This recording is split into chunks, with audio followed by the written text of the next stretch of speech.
I had to take a little break from working in the yard. I'm trying to tame the bamboo, and uh, I had to like get up all in there. And now I'm having some sort of allergic reaction.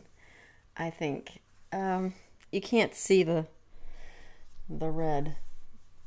Um, yeah, I've taken a bunch of drugs, so I could pass out at any time. I'm not sure.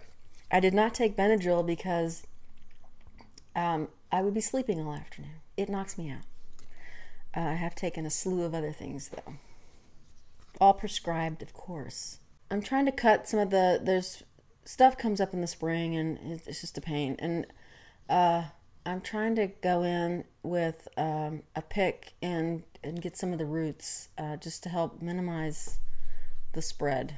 It's a losing battle, I know. It really is. But, we got to try. So every year I've got to battle the bamboo. Yes.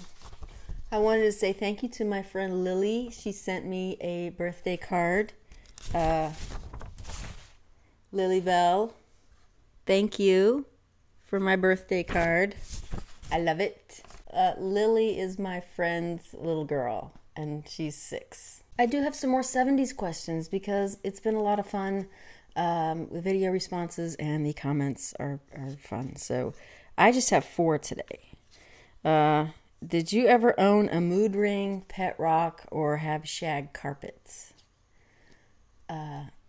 Yes to all 3, as a matter of fact. I did have a mood ring for a while, I think. We did have pet rocks because it was something you did. For those of you who don't know, were born after the pet rock sensation, some guy made millions of dollars, I'm sure, putting rocks in a box with some holes in it and calling it a pet rock. And my dad thought it was funny and bought them. Right, I know. It was just like a little, like a river rock in a box. It may have had some, straw or something at the bottom, and then it was a box with little holes in it. Yeah. And then we did have shag carpet for a long time in our house. And I've told this story before. I had to rake the carpet to make it look nice. Yeah. Let's hope that never comes back. Anna, Raku, Alex, whatever your channel name is.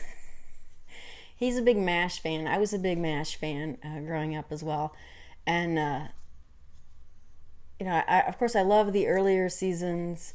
It got a little preachy, toward the end. A little pious, but it was all good. I still watched it to the very end, and I do watch the reruns, but I do like the earlier ones because they seemed a little more silly, and I like those.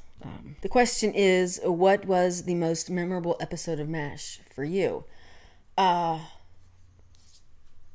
were it was 11 years of MASH, and I like I said, I enjoyed watching them all. I think it did run the gamut of being silly and dramatic. And I think it, as cheesy as it was in areas, it was overall a good show, I think. And I think my favorite episode, only because it's probably the most emotional for me, was when Henry died. And when Radar came in and told everybody that. I don't know why it still sort of chokes me up every time, and there are lots of good episodes. It's hard to know really if there's one that stands out for me. As a fan of any show, it's hard to pick one episode. Which Brady Bunch characters were your most and least favorites? My most favorite would be Jan, I think, because they did address the middle child syndrome somewhat, and I'm a middle child, and I felt similar in some of the situations she was in. So I guess I related to her more. So I don't know. I liked her. Least favorite. Yeah. See, there were times where I think I hated all of them for some reason or another.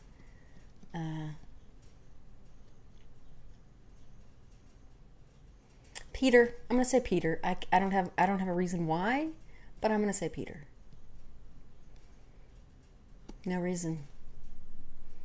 He was just the first one that came to mind. What was your favorite TV commercial from the 70s? And feel free, if you were born in any other decade, to answer accordingly if you have a favorite commercial that is from your decade.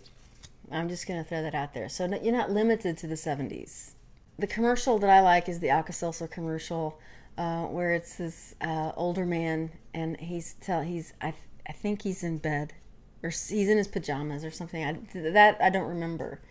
And he said, my wife said, try it, you'll like it. I tried it, I liked it. I can't believe I ate the whole thing. Plop, plop, fizz, fizz. Oh, what a relief it is. And then it in a little thing. And then he was feeling better. But, whatever he ate too much of. It's a commercial, but I just like the way that guy talked. And I would walk around going, try it, you'll like it, So, for that reason, I like that commercial. And then, of course, the one I think a lot of us quote is Ancient Chinese Secret, the detergent, the laundry detergent. What's your secret? Ancient Chinese secret, huh? I don't. Yeah. Speaking of commercials, and I just wonder if, what younger people today are going to look back on as some of their favorite things. Because, when we were kids, we had the 3 networks, you had public television, and then we had a couple of VHF channels is what we called them. They were the reruns, where you'd watch all the old TV shows and movies in the afternoon and stuff.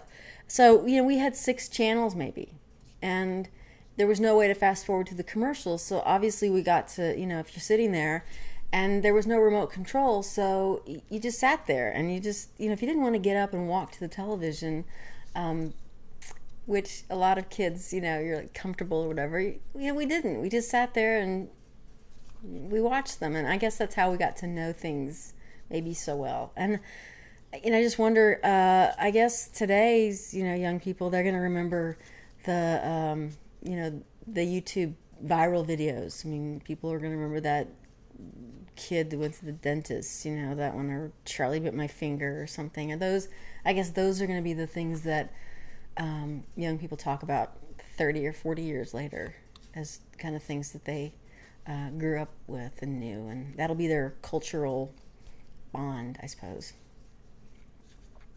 I could be completely wrong. All right, well, I have to chop this now 13-minute video down to whatever it is that you're going to see it at. Bye.